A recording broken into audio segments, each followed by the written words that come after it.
ذکر یہ چل رہا ہے کہ بے شک ایمان والے مراد کو پہنچ گئے، انہوں نے منزل مقصود کو حاصل کر لیا، ان کا جو مقصد اصلی تھا انہوں نے وہ مقصد اصلی پا لیا۔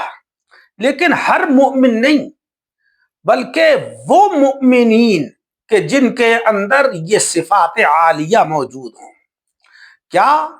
قد افلح المؤمنون الذین هم فی صلاتهم خاشعون، جو اپنی نمازوں کے اندر گڑ گڑاتے ہیں، یعنی اتنی توجہ سے اللہ تبارک و تعالی کی عبادت کرتے ہیں کہ ان کو اپنا اور دنیا اور ما فیہا کا کوئی ہوش نہیں رہتا، جسموں پر ان کے سکون طاری ہوتا ہے اور دل اللہ تبارک و تعالی کی جانب کو متوجہ ہوتے ہیں، وہ مؤمنین کامیاب ہو گئے۔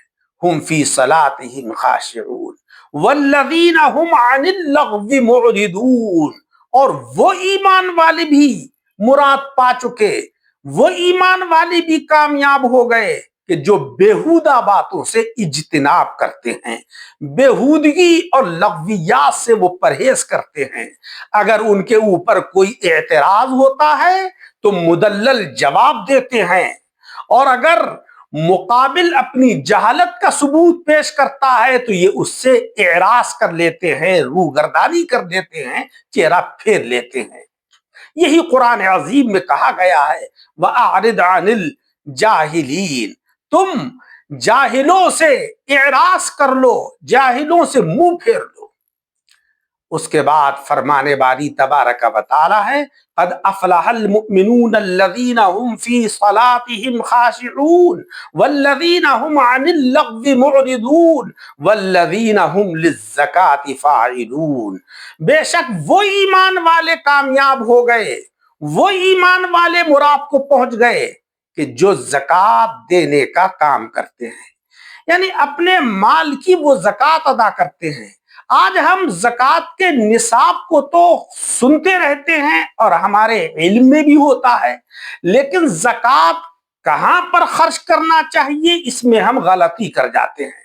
دیکھیے کہ زکوٰۃ اس مقام پر خرچ کرنا چاہیے کہ جس کا اللہ تبارک و تعالی نے سب سے حق جو ہے مقدم رکھا ہے، اور وہ ہے غریب اور ضرورت مند، اعز و اقارب، غریب رشتہ دار جو ضرورت مند ہیں ان کو پہلے زکوٰۃ کی رقم دینا چاہیے۔ بس اتنا خیال رکھنا چاہیے کہ وہ رشتہ دار اصول اور فروع نہ ہو، باپ دادا نہ ہو، ماں باپ نہ ہو، نانا نانی نہ ہو، اوپر تک چلے جائیے۔ اسی طریقے سے بیٹا بیٹی، پوتا پوتی، نواسا نواسی، یہ فروع ہیں، یہ نہ ہو۔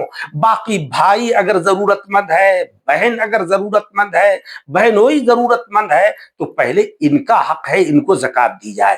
زکوٰۃ دینے کا بھی اجر و ثواب اور صلہ رحمی کا بھی ثواب ملتا ہے۔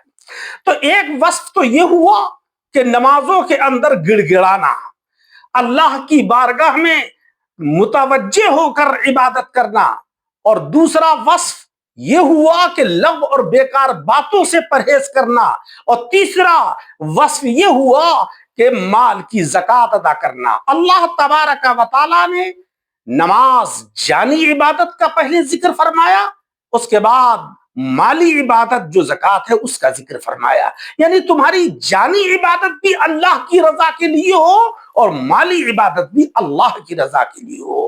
اس کے بعد ایک وصف یہ ہے والذین هم لفروجهم حافظون، تحقیق وہ ایمان والے کامیاب ہو گئے کہ جو اپنی شرمگاہوں کی حفاظت کرتے ہیں، کیونکہ جتنے بھی فتنے ہیں وہ زبان اور شرمگاہ سے پھیلتے ہیں۔ اسی لیے پیارے آقا علیہ الصلوۃ والسلام نے فرمایا کہ اگر تم مجھے دو چیزوں کی حفاظت کی ضمانت دے دو تو میں تمہیں جنت کی ضمانت لیتا ہوں، زبان اور شرمگاہ۔ لہذا ہمیں ان دونوں کی بھی حفاظت کرنا چاہیے، اپنی زبان سے غلط بات نہ کہیں اور اپنی شرمگاہوں کی حفاظت رکھیں۔ اللہ تعالی عمل کی توفیق عطا فرمائے، آمین بجاہ النبی الکریم۔